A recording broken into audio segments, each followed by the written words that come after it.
This is Beyond the Uniform with TJ Brassil. Well, welcome into another episode of Beyond the Uniform Special Edition, and I'll explain exactly what that means in a second. I'm your host, TJ Brassil, and I'm joined today by Olympic gold medalist and world record holder Ryan Murphy. Ryan, thanks for joining the show, man. Of course, TJ. Thanks for having me. Of course. And so let me explain quickly what the special edition is. So this is the first special edition episode, and all last season was all track and field. And this season, there's still going to be plenty of track and field people, but I wanted to kind of spread the love a little bit and expand the horizons. And there's so many stories from so many other athletes that don't get told because especially all the Olympic sports, like they just don't get the coverage that all the kind of the mainstream sports do. And so I wanted to be able to tell those stories and kind of expand that. So all the ones that aren't track, and I'm qualifying with special edition. So thank you for also being the first special edition episode. I appreciate that. Boom. I didn't know it was special edition, but I like it. Thank you. So I kind of downplayed your accolades at the beginning. I did that on purpose because I want to go through some of these real quick so people get a whole picture of why, at least in my opinion, you are the best backstroker in the world right now. And I'm not going to be starting back at age 5 when you've all those accolades, because we'd be here for 5 hours. But just starting up at kind of in college real quick. I mean, you're 8-time NCAA individual champion, the 4th man in NCAA history to sweep the 100 and the 200 in a given stroke for you backstroke for 4 straight years. 3-time Olympic gold medalist in Rio. 6th person ever to sweep the 100 and the 200 back in a given Olympics, and minor details of Olympic and world record holder, breaking Aaron Pearsall's world record. And what impresses me the most is that record was set in like the supersuit era when everyone was wearing all like the crazy like super suits, and you still broke that. So obviously you know what you've done, like you lived it, you were there. But when you hear kind of all these things that you accomplished listed off, like what goes through your mind? Yeah, I mean, it's cool because I think I've always been someone where like I'll have an accomplishment, I'll hit the end of the season, I'll hit my goal, and then it's like, okay, like what's next? And so like I'm someone where it's like you spend a couple years with your head down, and then you look up, and it's like, man, we've gone pretty far, and that's kind of how I've viewed my career. It's like I definitely take time to like celebrate, obviously, like the Olympics. That was a huge achievement of mine. But then it's like you come back, and I'm swimming in 2017, and I go to 2017 Worlds, and then 2018 Pan Pacs, 2019 Worlds. So every year, it's like I'm trying to kind of build upon what I've done. And so it's always cool, like when you look at things holistically, like it totally tells a story of the career, and I think that's really cool. Now, you've broken your world record since breaking it in 2016, but the first time you broke it, you kind of broke it in an unconventional way. And what I mean by that is you broke it in the opening leg of the 4x100 medley relay. Yeah. And so the opening leg, for everyone that doesn't know, is the only leg that you can break a world record on because you're starting from a regular start. You're not moving into the start. So not only did you break it in there, and you didn't necessarily get your moment in the water to celebrate because you kind of had to get out of the pool because there's other people swimming, but it was also Michael Phelps's last race. So it almost like overshadowed your world record by the fact that it was the GOAT's last race. Yeah. What was it like to break it in that situation? Yeah, I mean, it was cool. Like, I mean, that was my first world record ever, and so like I was stoked. Like I could have broken it with no one in the crowd, and I would have been super stoked. So, I mean, that was really awesome. And I think I swam the 100 back earlier in the meet, and I knew I could have done a little bit better than I did in that individual 100 back. So coming off of that, like I sat down with my coach in between the 100 back and the relay, and I was like, all right, I think we could push it a little bit earlier in the race. And probably not lose too much that last little bit. So that's what I did on the relay, and it gave me an extra 10th in the 100. And so, I mean, a 10th at the Olympic level is a lot, and so that was really cool. And it was honestly, like, I enjoyed being able to celebrate that with with a group of people. Like I got out and like Cody Miller was swimming, and then Phelps was swimming, Nathan Adrian after that, and like every single one of them, one after the other, when they got out of the pool, they're like, "Dude, like you cooked on that. Like, did you break the world record?" And I was like, "Yeah." And so they were like, "Oh my God, like that's sick." And like I and sure, like I guess I could look at it as it was like overshadowed by Phelps, but like I mean that doesn't really matter to me. Like I push myself to be the absolute best that I could be for myself, and so that I know I'm reaching my potential. Like all the stuff that comes along with it, like the media recognition or anything like that, like that's a bonus, and that's not why I started swimming, and that's not why I'm still swimming. So I yeah, that part I don't care too much about. I mean, I think it was more just cool that I got to swim with someone like Phelps. Like that was a really cool moment for me. I love how, I mean, I know you guys are Olympians, but I love how like that's such a casual conversation. Like they get out of the pool, like, dude, did you just break a world record? Like, Yeah. Yeah, I mean, exactly. I mean, a guy like Phelps, like he's broken so many. It's like that's like I mean, he has probably broken, I would say, like over 50 world records. So think about something you've done 50 times. Like that's the equivalent of breaking a world record to Phelps. Like it's a pretty casual thing for him. So yeah, like it was, yeah, it was awesome. It was awesome to be there. And then it was also cool because in the stands, so like you get out and the USA swimmers were sitting kind of like behind the blocks, like the rest of the team that was not competing that night.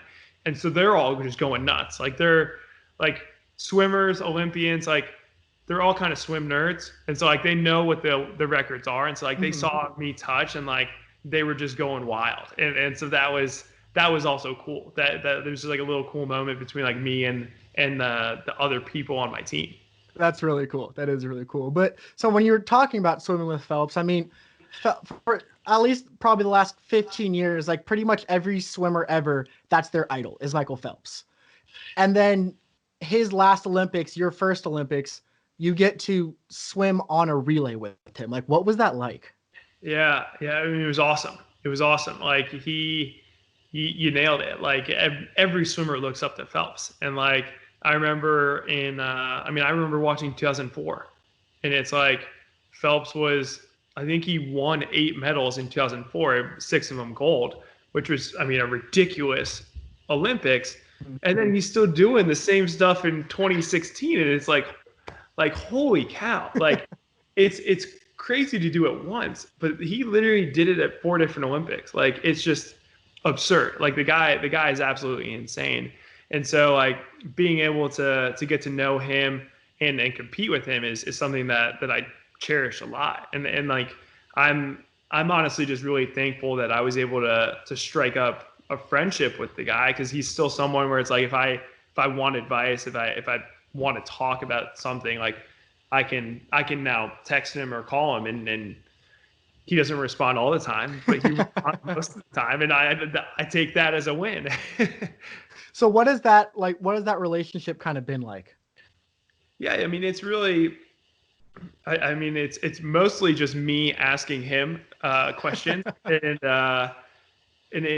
honestly, I don't know why I was watching this last night, and I don't want to make myself sound like I'm Kobe Bryant, but I was watching Michael Jordan talk about Kobe Bryant at Kobe Bryant's memorial, and like he was talking about how at first it was kind of like Kobe Bryant was nagging him, and he was just like this guy wanted to know everything, and I was just like, God, you got to chill, like figure it out for yourself. And then eventually it grew into like a deep friendship, where like beyond basketball, beyond a mentorship, but really a relationship like between those two guys. And I honestly think I'm a little bit similar with Phelps. Like I mean, I hit him up a decent amount.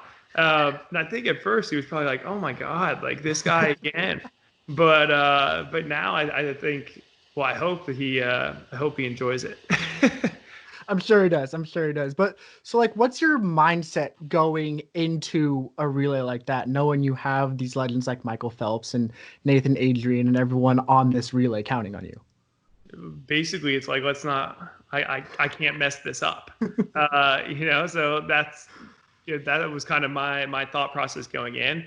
I think what's nice about like the medley relay specifically is it's at the end of the meet. So like I've already done the 100 back, I've already done the 200 back, and the relays, like I know what I've got, and so like I can better make a race strategy to kind of capitalize on what's firing off for me specifically at that meet.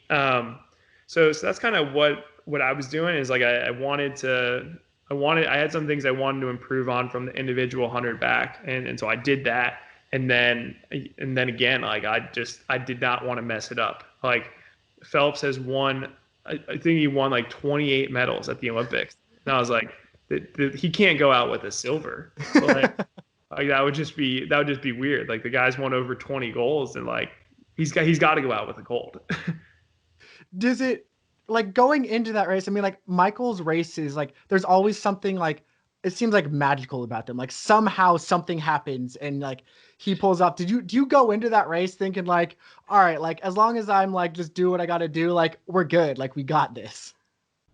Yeah, basically. I knew it was going to come down to us or Britain, because the British team has just like a absolutely dominant breaststroker. So, like I knew for like comparing our two teams, like their backstroke was definitely their weakest leg, but after their backstroke, their butterfly was probably their second weakest. But they essentially have like a trump card with their breaststroker. Like the guy is like better than anyone else by over a second and a half. And so it's just ridiculous, like how much that guy can catch up. So I knew they were going to be ahead after the breaststroke leg, and then Phelps jumped in, and on their fly leg, the British had a guy whose name is James Guy. And Butterfly's his second best stroke. Like he's naturally a freestyler. So I knew he could hang for like a 75, but the last 25 of the race, like you're not gonna be able to hang with Phelps unless you're a butterflyer. And so like I knew Phelps was gonna kind of dust to this guy the last 25, and like that's what he did. And then you hand it off to Nathan, and Nathan has a lead, and like he's not gonna lose that. Yeah, no, absolutely. Now, swimming is similar to track in the way of where like it's an individual sport, but like there's still that team aspect, and you still have like those team leaders. And obviously Michael was kind of that leadership role. I mean, in that last Olympics, like he was the flag bearer for the entire Team USA. So like, what kind of leader was he? Not necessarily just to you, but like to everyone. Like, what kind of leader was he to you guys?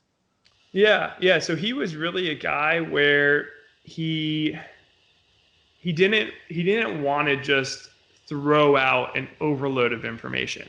So like his line that he kept on saying is like, hey, look, like I have been to 4 Olympics at this point. He's like, I feel like I have a pretty good understanding of what they're like and what to expect, and what challenges there's going to be.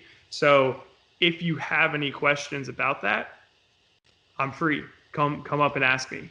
And so it was really like, he kind of flipped it, and it was like, he's essentially like, look, like I'm an open book, but like I have so much information, I can't just throw it out there because like one, I don't know exactly what everyone is interested in knowing about, and then 2, it's like, I mean, not every person on the Olympic team is going to win a gold medal. So he's like he wanted it to be a little bit more individualized to each person, and so.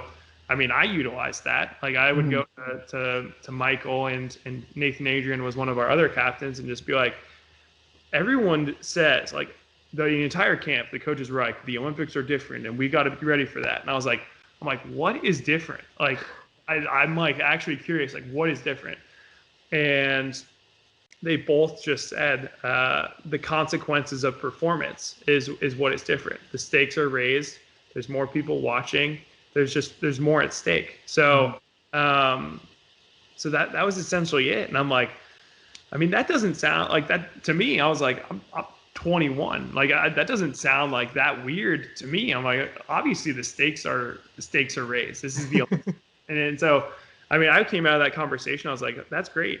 If the biggest thing that they're worried about is, or the biggest thing that they're trying to prep me for is how many people are going to be watching on TV, like that doesn't seem that daunting. Absolutely. I mean, I feel like you might be unique in that sense. I feel like to other people that could be a little more daunting, but like that absolutely makes sense. That's really cool. Yeah, and I think the way that I was thinking of it is just like, I mean, in the immediate arena, like we normally every year will swim in an arena, but that's filled between 15 to 20K. The Olympics was around 15K, and so like I'm used to swimming in an arena of that size, and so it's just like I don't even know where the cameras are that are filming this. Like that's not going to impact me at all in the moment. So that's kind of where I just kept my focus. Absolutely. Now, off of that leadership role, so I mean, him being done, I mean, as far as I know, he's not coming back for another one. Like I think he's actually done at this point, but like that kind of leaves a hole in that leadership, or kind of like a leadership gap. And I know in the short course world championships in 2019, you were a team captain. So like, how do you kind of help fill that leadership role? Yeah. I think honestly on those, like on the USA Swimming trips, captains are kind of picked based on tenure length. So like I've been on these teams. I've been making teams since 2014. And so, I mean, at this point, like that's now running on 6 years making teams. So it's really like it kind of sneaks up on you. Like I didn't think I was a veteran, and then I get voted captain. I'm like, oh my God, like I'm getting old. But I mean, I think the biggest thing that the captains on those trips do, and I mean, Phelps did it well, Nathan Adrian does it well, Matt Grievous does it well, is just like trying to make everyone feel comfortable. Like that's the biggest thing you could do. It's just like everyone feels comfortable with who they are. They feel comfortable socially to just do what they do. And so that's honestly like whenever I've been captain, like that's what I've tried to do is just make everyone feel at ease, just so that like they don't have to worry about much other than getting in and racing. Now, as I obviously already listed off, like you had some awesome moments in Rio in 2016, but when you look back on the Olympics, and I don't just mean in the pool, but just as a whole, like what are some of those stories and some of those moments that really like stick out to you? Yeah. So I guess. So I think the one that I like is so the 50 free, the men's 50 free. Like the swimming stuff like that I was involved in was awesome. But I mean I think what's more cool is the relationships and watching other people reach their dreams. So the 50 free was there was a heavy favorite. This guy named Florent Manadou. And so this guy, he was the best 50 freestyler every year, 2012, 2013, 2014, 2015. Going into 2016, it was like, that was probably one of the easier races to predict. Like most people were like, okay, Flo's going to win. Maybe Nathan could sneak in there for a second. So you have Flo, you have Nathan Adrian, and then our second American was Anthony Irvin. So Anthony Irvin won the 2000 Olympics. He tied for gold in the 2000 Olympics, retired from the sport in 2001. He went off and he's got a book out. Like his story is wild, but he experimented a lot. Like he had a suicide attempt, I think in 2010, survived, and then he was like, I need to get back to swimming.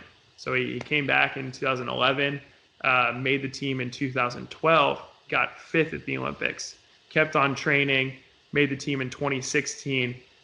He won the 50 free, and I was swimming on the relay the next night, and so I was back in the dorms to watch it. So I'm in a room with Connor Yeager, who also was swimming the next night, and we were watching it with, I think, Kathleen Baker was in there. Yeah,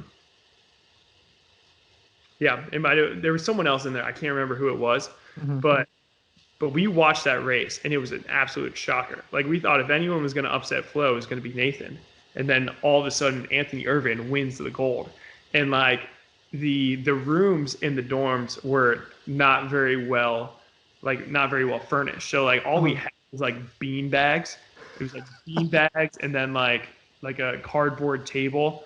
And so like every piece of furniture in that room was just flying. Like we were throwing it at each other. Like one of the bean bags went off the balcony and we were like 20 floors up. So like that was kind of a bad thing, but like throwing stuff everywhere. We were like so fired up. So I think that was honestly one of my favorite memories of the Olympics. That's really cool. So if anyone's listening was at the Rio Games and got hit by a flying beanbag, they now know who to blame. Yeah. I probably shouldn't have told that one.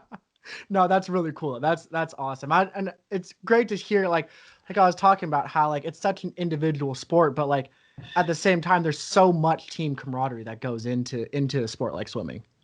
Totally. And Tony's a Cal guy too. So like Tony went to Cal, and he was training with our group leading up to 2016. So like that kind of just added another level of emotion to it for me. Now, a story that I've seen you, or I read from you that was in the Players Tribune, was you were talking about how you kind of have like a pre-race kind of ritual like setup that you like to do. And at the Olympics, it kind of got all thrown out of whack because, I mean, they do random drug tests and like all these things happen. You got woken up from a nap. You had to go take this drug test. And then like the buses were late and like everything just got kind of thrown off. So like what did you learn with having to like deal with those kinds of things from that Olympics? Yeah. So I mean, I think like my general philosophy on race day is like I kind of like to have everything planned out so I don't have to think. So it's like I like to just write everything down, like everything I need, everything like when I'm gonna leave, all of that. I call it go dumb. Like you just kind of go dumb and like you kind of perform well when you do that. I like that. Yeah, so that's my goal on race day. And so like the Rio Olympics were weird because finals were starting at 10 p.m. So like they were starting late to line up with prime time in the US. So they're starting at 10 p.m. Prelims were at like 2 p.m. So it was crazy. Like I swam the semifinal of the 100 back, warmed down, did all that jazz, got back to my room at like 2 a.m. And then I get woken up at 9 a.m. the next day. So 9 a.m. normally, like that's normally fine. Mm-hmm. But 9 a.m. when prelims are at 2 p.m. is super early. So it's like I slept like 6 hours that night, and I get woken up by this drug test, and it's just like God, like you couldn't wait until I was like at school, like, and so yeah, that was a tough like wake up call. I totally threw off my plan, and like the drug test took forever. So like by that point, like I was gonna go over to swim in the morning and like do a loosen and all of that, and like that all got pushed around. So yeah, that was definitely that situation just kind of sucked. But like in the moment, like I'm texting my coach Dave Durden and Yuri Sugiyama. I'm just like, all right, like here's what's going on, and they're like, okay, like chill, like kind of scrap your plan, like we'll figure something out. And so that's what we did. It's just kind of like you roll with the punches, like being flexible, and like that's life, you know. Like I think at the Olympic level, like I've competed so many times that stuff has gone wrong before and I've been fine. And so it's just like you just have to like remember those moments when you really want things to go well. Like the Olympics, you want everything to be perfect, but that's just it's not realistic. So like things are going to go wrong, and like you have to remember that like you've dealt with stuff going wrong before and you were totally fine and you performed well. And so like that's kind of just what I had to like remember in that time frame. That's awesome. And so when I mentioned though that you have like these things you like to do kind of before a race, so what are some of those like pre-race superstitions that you have? in the ready room, I like to listen to music. Like I don't like to talk before my races.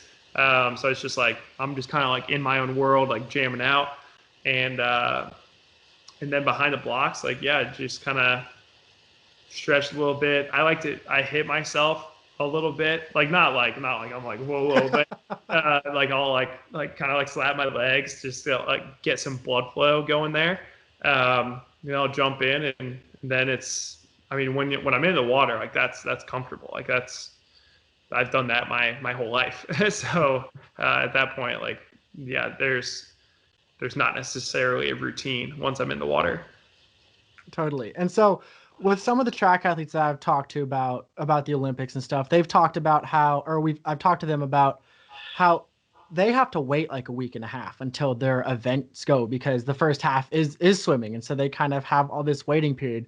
For swimmers, it's the opposite. You guys are right off the bat, and then once you're done, you have the rest of the Olympics to kind of enjoy and to experience the Olympics. What's that like once you're done to then just kind of live at the Olympics? Yeah. So I stayed 4 days after I was done competing at this last Olympics, and I should have stayed longer. Like um, I had kind of like the meat of my life. Like it was a little bit unexpected to perform the way I did.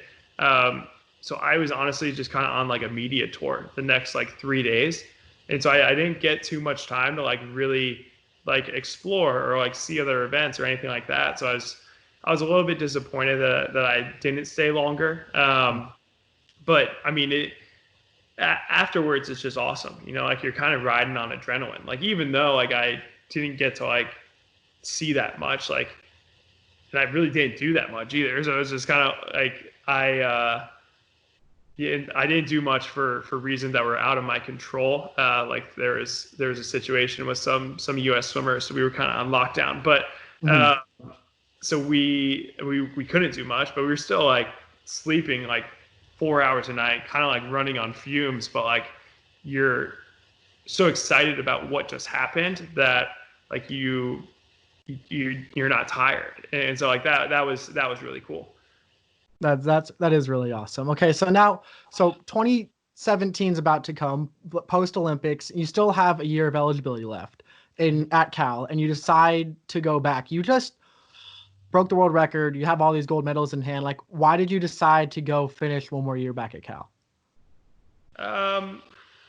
Yeah, I mean, I just felt like that was the commitment I made.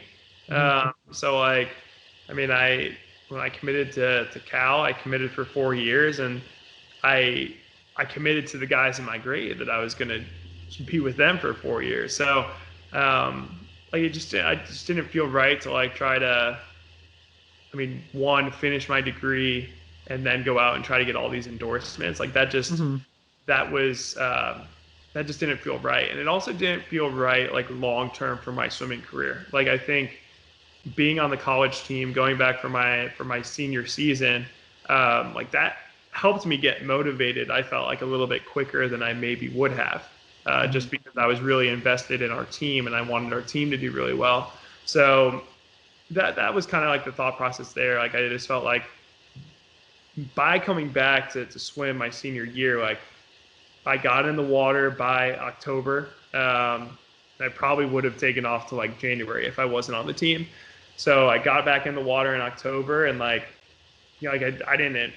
It's not like I was like lighting the world on fire my senior season, but like I was swimming with the guys, and like it was a really fun year. So I'm really glad that I did that.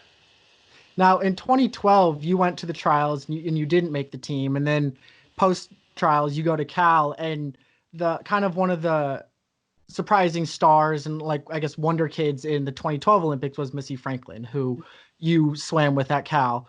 What was it like learning or swimming with people like Missy Franklin and like all the people you swam with at Cal? What did you take from that going into those 2016 trials?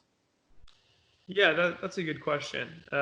Missy actually used to live in this house. So Missy was here in this house, and that was like June of 2017. That's So a pretty legendary house that you got going on then. yeah, it was sweet. So yeah, she lived here for a couple months, but yeah, I mean, I think you can learn a lot from most Olympic champions. Like Missy is, I mean, she's a freak, and I think what's cool is that everyone has a different way to approach it. Like Missy was so positive, like all the time before her races, and like that's what got her confidence. Like that's what got her to be like, okay, like yeah, I'm really excited. I'm really bubbly. Like I'm very confident that I can swim really well here.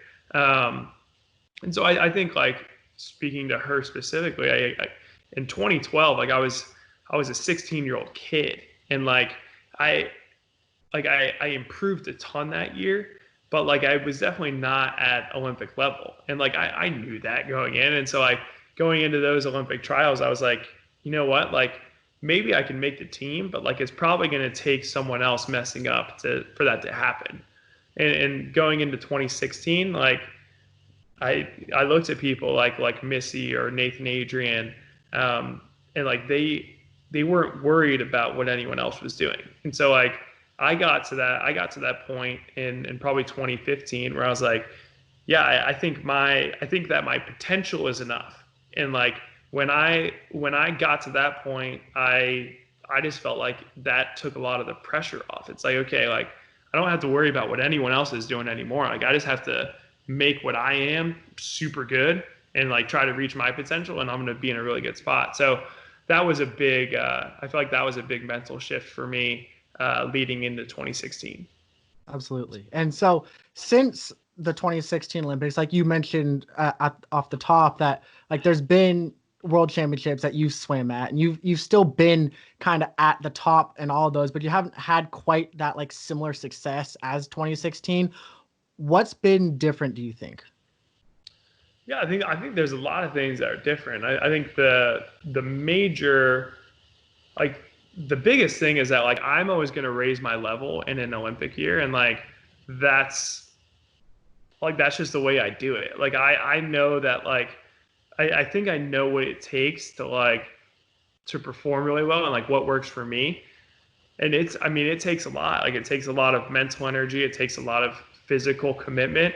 And like and it's really a lifestyle. And like I don't know that lifestyle is sustainable for more than a year period. And so like that's kind of like I know that I could always be better in the Olympic year, and like the other years, it's like like I'm still trying to swim. I'm still trying to swim really fast, and then there's different factors that I feel like impacted different years. But like I'm always trying to leave a little bit for the Olympics just to make sure Mhm. that like I I know I could perform my absolute best at the Olympics. So that's just the way that I approach it. And so yeah, I think that I might be unique in that sense, but that's kind of how I've made my career, honestly.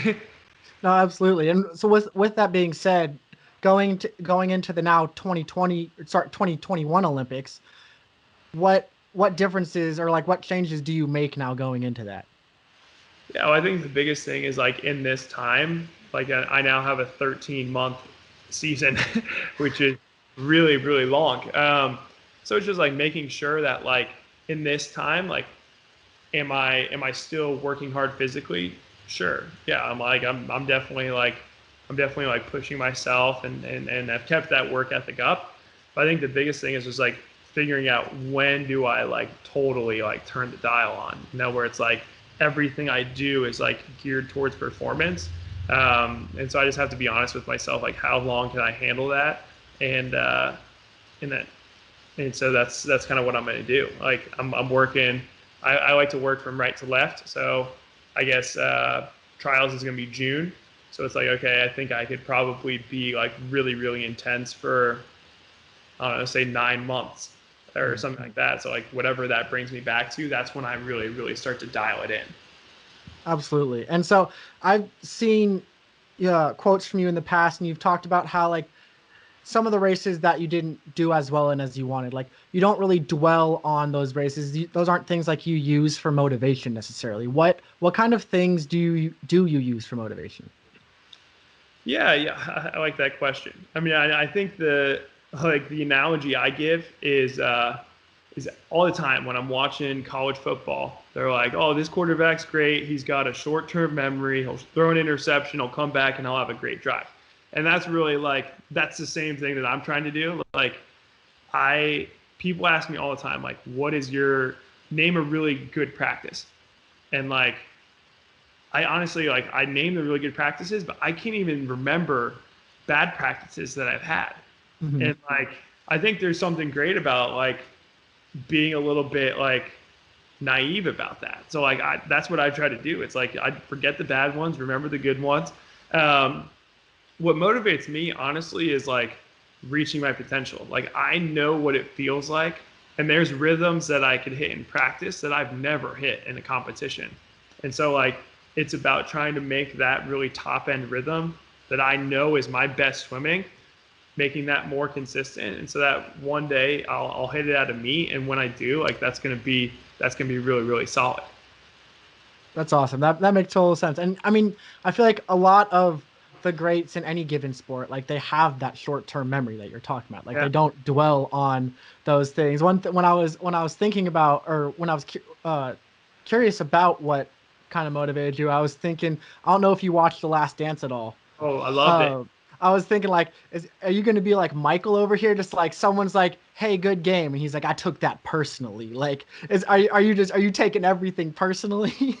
Yeah, I mean, well, it's funny you mentioned that because like there's one thing that was said to me last summer at 2019 Worlds that I'm still holding on to that, where like Really? another athlete right after the 100 back said something to me, and I'm like, yeah, it's personal with that guy. Like, there's like, yeah, I want to crush that dude, but Can you tell me, like, you don't have to say names, but can you tell me what he said? yeah. So I finished on her back. It was a terrible race for me. Like I Mhm. just did not perform well. And he comes over the lane line, and he's like, "You're gonna figure it out, buddy." And I'm Oh. like, I'm sitting there. I'm like, "What the hell?" And so yeah, that was one that really that takes me off pretty bad. And then the same guy went to went to media, and I don't think he said this in an interview, but Mhm. he said it to one of my buddies, and he said, "Yeah, I knew Murphy was toast at 75. Like he took it out way too hard. He's like I knew I was gonna beat him. Like he can't come back the last 25 like I can." And it's like, ooh, yeah, tough words. Wow, I'm excited to see this race in coming up here in the Olympics. That's going to be a fun one. Yeah. Well, it's hard because he's not. I mean, he's not the favorite for Mhm. sure. Like, and I'm not saying that I'm the favorite like either. But like he's not the favorite in either. But yeah, I mean, there's little stuff like that where it's like, man, I mean, it's nice in our sport. Like, not all the guys speak English, so like, Mhm. I have no idea what the Chinese guys think or what the Russians think. It's really just like, yeah. So yeah, Okay, I guess okay. I'm really narrowing down who said this, but yeah, I mean, that, if you want to tell me a name, feel free. But if not, we'll just leave it to the imagination. I'm good. um, but so talking about the Olympics though, like obviously with COVID-19 and everything kind of moving them back, what has well, two things. One, what has your training kind of looked like now with everything being pushed back? And two, what does that do to kind of your mentality of thinking about the Olympics for now an extra year?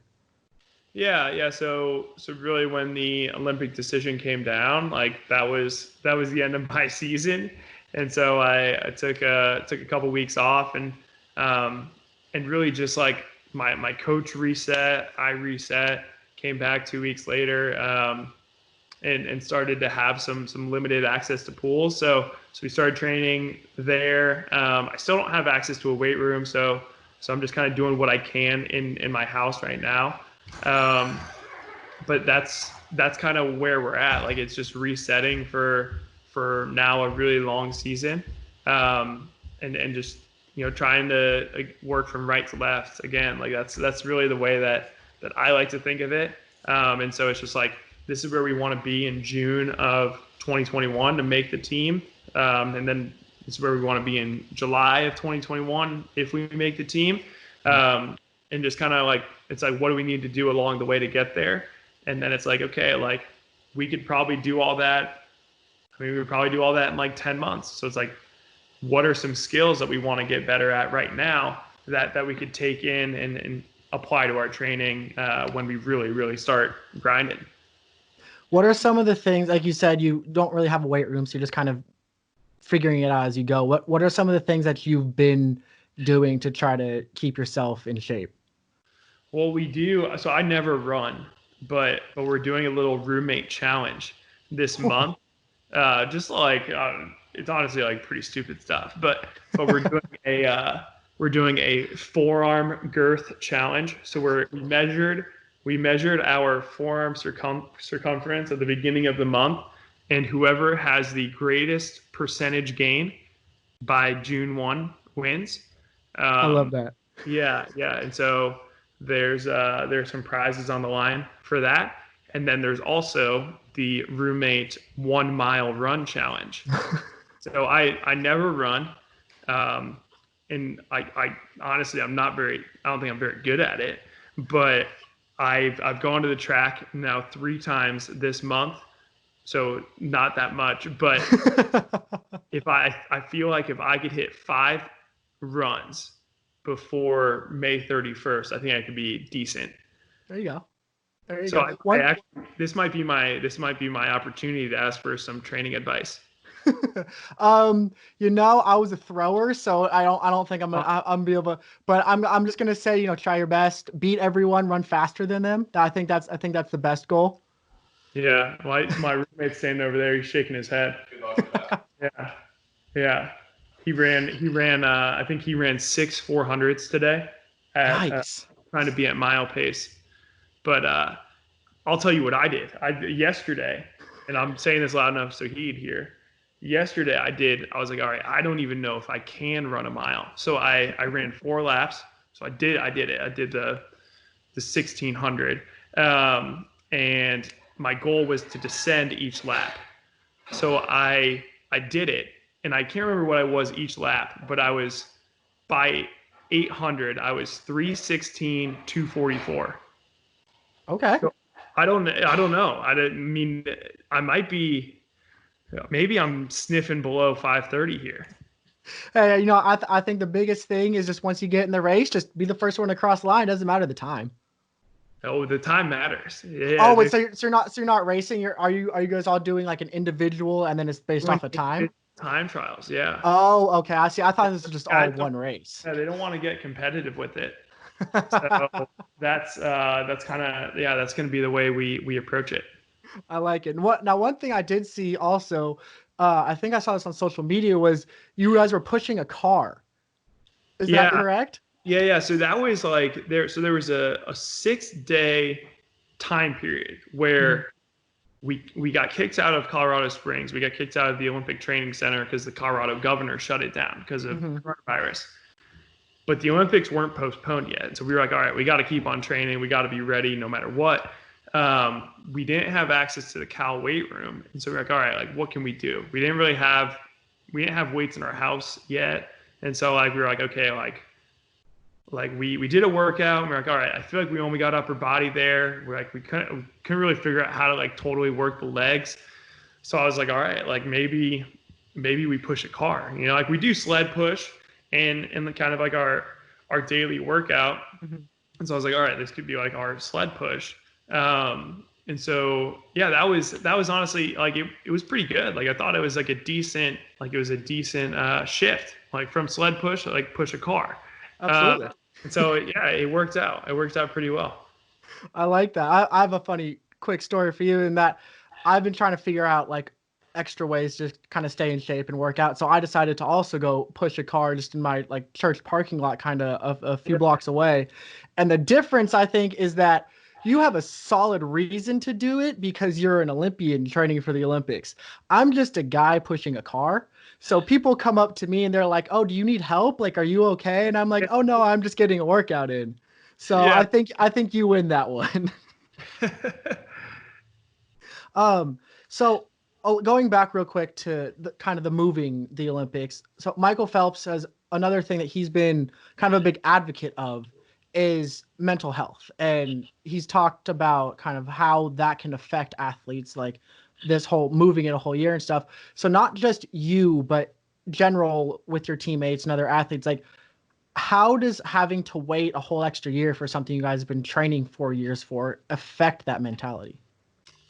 Yeah, I think that's a good question, and like I think I'm fortunate in the fact that I've never really struggled with mental health, and like I do think like my dad just called it. Does I think it comes from my parents. Like I think at a young age, like I was kind of taught like how to reframe things, and I think that has led to me like always like never I don't think even think close struggling with it. So for me, like I just kind of take it as it comes, like just kind of like roll with the punches. Like there's nothing I could really control in this situation. Like all I can control is like, okay, like the Olympics are postponed. Like that is a constant. Like that's not changing. So like what am I gonna do? Like yeah, it's a bummer. Like I was ready to go, but like there's nothing I could do about that. So it's just like I think what I'm doing now is like I'm pretty fired up. Like we had a really solid year. I was in a really good spot, but do I think I maybe could have been a tiny bit better in some places? Did I learn a lot in this past year? Totally. And so like I'm excited to take some of those things that I could have maybe done a little bit better this past year and put it into this next year and try to be really, really solid. Now, going into this Olympics, like the US dating back to Atlanta in 96, like the US has won every backstroke gold dating back to Atlanta. So like that on top of you being the defending gold medalist in the one and the two, like what kind of pressure does that put on you going in? Uh, I mean, honestly, it doesn't. And it's like I hate to sound like insensitive to like the other guys because like I totally look up to like Lenny and Aaron or Lenny, Aaron Pearsall, Loxy, Grievers, Tyler Clary, like all of those guys, like Mhm. awesome guys. At the same time, it's like it doesn't like that's I feel like that's honestly a little bit more of like a media story than anything else. And so Mhm. like I don't think any of them would be like, you know what, like Ryan didn't win this gold. We don't like him anymore. Let's cut him off. Like that's not gonna happen. So like I think stuff like that, like it's obviously like great stories and like I mean it's incredible that we have had that type of run. But I don't think it's really it's definitely not 100% on me. You know, like there's a lot of really good swimmers in the US and so like who knows? There could be some new stud next summer who comes in and like mops the floor with me. You know, like who knows? So it's not 100% on me. And then like two, I don't I don't think those guys honestly like care too Mhm. much if it continues to go on or not. Yeah. Like I'd love to, and like I think that'd be really cool. But it's not. It's definitely not the end of the world if that doesn't happen. Absolutely. So you've been swimming since the age of 5. So what is it like what initially got you into swimming and then what's kept you into swimming for the last almost 20 years? Yeah, so I mean I'm the youngest of three, so I just kind of followed around my brother and sister. So we moved from Chicago to Florida, and it was just really hot in the summer. So like we were always at the pool. So my siblings ended up joining the summer league team. I waited till I was old enough to do so, and then and then we just kind of went from it, and like gradually it became okay, we're now swimming year round, and like okay, now we're giving up other sports. now we're at Olympic trials, and like now you're going to school for swimming. Now you're professional. So it's just like, it's not like that was ever like planned out, but like, just every kind of like at different checkpoints in my life, like swimming was always the best option. So it's like when I was deciding, it's like, okay, like I am now on a traveling soccer team, a traveling baseball team, flag football is now tackle football, and swimming's getting intense. What do we do? And it's like, at that point, I was like, okay, like I think I'm probably most talented at swimming as compared to the others. And I also enjoy it a lot. So like, I'm gonna keep on doing that. And it's turned out pretty well. Was there ever a time when you like kind of got tired of swimming? You were like, you know what, I'm gonna go do football, or I'm gonna go play basketball or something like that? I mean, there were definitely times when when it wasn't my favorite. And I think that's normal, but I do think I had really good parents. And so like, they were always like, look, like this is your decision. Like if you want to take a break or do something else, like you could do that. Like we're not going to force you to do the sport. The only thing that we ask is that you don't quit in the middle of a season. Like that's our only rule. You can't quit in the middle of the season. But if you want to take extra time between the swimming season, like that's totally fine. Absolutely. So I found a quote that you said not too long ago, and I'm going to read this to make sure I don't get it wrong. But you said, "I would love to be remembered in terms of people I've inspired as opposed to my resume." That was really powerful to me, but why is that so important to you? Yeah, I mean, I think that's like growing up, like I wasn't like I take myself back to what I was as an age group swimmer. Like when I was an age group swimmer, I didn't think like, hey, my goal is that I want to win X number of gold medals, and like that's what I want to be. Like when I was growing up, I was like, I want to be like Aaron Pearsall. I want to be like Ryan Lochte. I want to be like Michael Phelps. And like I hope that I am becoming that for some young kid who's going to go on to win a gold medal. Like I just think that's like resumes. Someone's always going to be able to top your resume. Like that's life. Like records are going to be broken. Like there's going to be another gold medalist at some point. And so like that's like it's hard to just say like I'm gonna have the best resume of all time because someone's gonna top it at some point. So like I think I just think for me like it means more to inspire that next generation to just be really, really great. Absolutely. And going off of that, inspiring people. So you've done a lot of like giving back to the community stuff. And one thing that you're an ambassador of the Goldfish Swim School. So like, can you explain to me a little bit what that is and why that was an important cause for you to do? Yeah. So Goldfish Swim School is they have 100 swim schools around the U.S. and it's literally just teaching kids how to swim. And the reason that is so important is it's like kind of like a shocking number of people do not know how to swim. I literally think it's 1 in 3. 1 in 3 people total don't know how to swim. And then when you break it down by age group, drowning is the second leading cause of death in kids under the age of 4. Wow. And so like learning how to swim is one, like swimming has given me so many like some of my greatest memories. And so like I think it's really important to learn how to swim because I just think it opens up so many opportunities to kids. But then also it's like that's a life-saving skill. So it's super important to learn how to swim so that you're not putting yourself or anyone else in danger. So yeah, that's a big passion of mine. Awesome. And another thing that you are a part of is the ISL, the International Swim League, and that's something that started kind of recently, and to kind of bring more attention to swimming and give you guys more of like a season and stuff. Why is that something you decided to do? Yeah, I just think like one of my goals is to grow the sport, and like I think on like gold, like I'm looking at it like, okay, on the foundational level, like I'm doing that with Goldfish. Like Goldfish puts through over 100,000 kids per week in swim lessons. So it's like, Wow. so many people are getting introduced to the sport because of goldfish. And then at the top end, like, we need to, like, getting back to the inspiring kids, like, we need to have a platform to inspire kids. And so, like, I think ISL is that, and allowing it to become like, okay, like, basketball players growing up, they're like, I want to be an NBA player.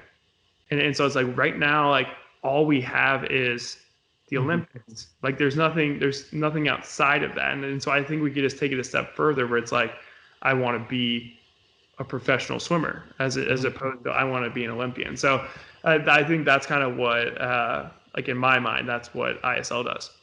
That's awesome. That's really cool. So I found a video of, I believe this is in 2018. I think it was a teammate was doing an interview with you, kind of like poolside. And the first question he asked you was, how would you describe yourself in 3 words? And your answer back then was, you said that, so you were in the business school at Cal, and you said that they ask you those same things to try to get you prepared for like job interviews and stuff like that. And that was something at the time that you didn't even really think of an answer to, because you were like, I don't really think I'm going to be having to do any job interviews anytime soon. Yeah. So while I don't think you're going to be having to do job interviews anytime soon still, because you still have a long career ahead of you, like, if that were to be asked to you now, what would your answer be? Passionate, relentless, man, the third one's tough, because I think those are 2 solid ones. Oh, I mean, yeah, absolutely. That covers a lot. Like, that covers most of really what I do. Damn, that's tough. I mean, I guess balanced. Like, those would be my 3. You were in the business school at Cal, and you've talked about like potentially a career in finance and that kind of stuff. And you've talked about how growing up, you would discuss finance with your dad and your grandpa, like around the dinner table. Like, how would those conversations come about? Honestly, so it honestly would be like December 26th every year. So, like, it's a tradition that my grandpa comes to our house for Christmas every year. In the winter, he lives in Naples, Florida, and so, like, Jacksonville is just like a 4-hour drive for him. So I don't know why. Like, it's just, I think our family is just kind of like creature of habit, where it's like, okay, like, Christmas happened, and now it's like, now we're getting rid of a bunch of stuff and we're talking about finance. Like, that's just what it was. And so, like, usually, like, I would, just kind of like walk by the table. It's like, I'm not really interested in like what Apple's stock is doing right now. And like, I just walk by. But as I got older, it's like, okay, like, yeah, I think this is kind of interesting. And so, like, I would start to sit down, and like, they would tell me like their strategies. And so it was cool. Like, I feel like that was like, it's cool because, like, one, you're spending quality time with your relatives. And then 2, it's like, I mean, my parent, my dad is super smart. And then my grandpa is like a wizard, like no joke. Like, he is so smart. Like, he has his PhD in math, and his career has been writing math textbooks. So, like, that's what he does. And so, like, he is a numbers guy, and someone that I respect a lot. And so, like, I definitely had my ears open whenever he was talking about whenever he was talking about his financial strategy. I love that. I can just picture, what'd Santa bring you? All right, how's Apple stock doing? Like, back to back. Yeah. Pretty much. It's like, okay, like, yeah, like, it's December, people are taking some gains. Like, yeah, there's a little minor correction. Like, this one's 10% down, but I still like the stock, so I'm gonna buy a little bit more. And it's just like, all right, like, you learn some like pretty interesting tidbits there. Absolutely. Another thing you've talked about is how you've been very open about you're really strong in your faith. How has your faith kind of affected your career? Yeah. I think I'm definitely a little bit more like, I'm not very like outward with my faith. Like, that's always been more of like an internal thing. I mean, I think the ways that it's helped me in my career is just like realizing that there's a bigger purpose. And like when I do that, like it honestly kind of takes a little bit of the pressure off of swimming.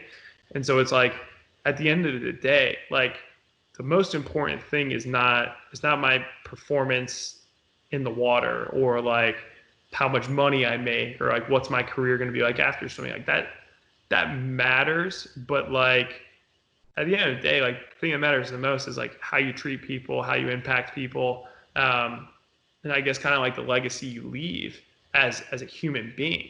And so I think that's a really important thing to just keep in mind. Like it's very easy to get so consumed by sport and over consumed by sport, but like that's just like I mean, I just kind of view that as like a small piece of like what a life is about.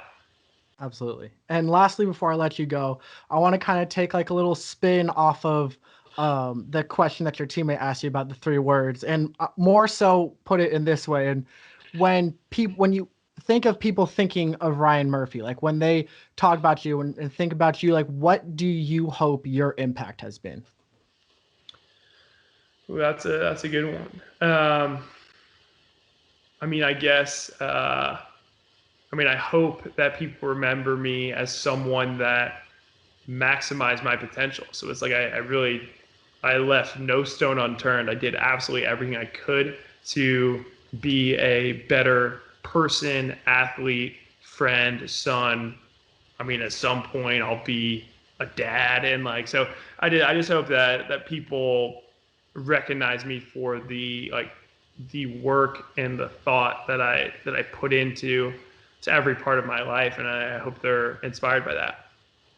That's great. That's really great. So, well, thank you very much for joining the show. I'm sorry I couldn't give you any more running tips for that mile race, but I wish you the best of luck in that, and we'll be watching in the upcoming Olympics and cheering you on. So, thanks for joining, man. Thank you. Thank you for everyone watching, and thank you for everyone listening. If you haven't subscribed to the YouTube channel or the podcast, make sure you do so you don't miss an episode, and follow us at beyond_the uniform to stay up to date with everything. And don't forget, every athlete has a story. You just have to listen. I'll see you guys next time. Later, man. Thanks for having me. This was Beyond the Uniform with TJ Brassil. Join me again next week when 2-time USA champion in the 400-meter hurdles, Shamir Little, joins the show.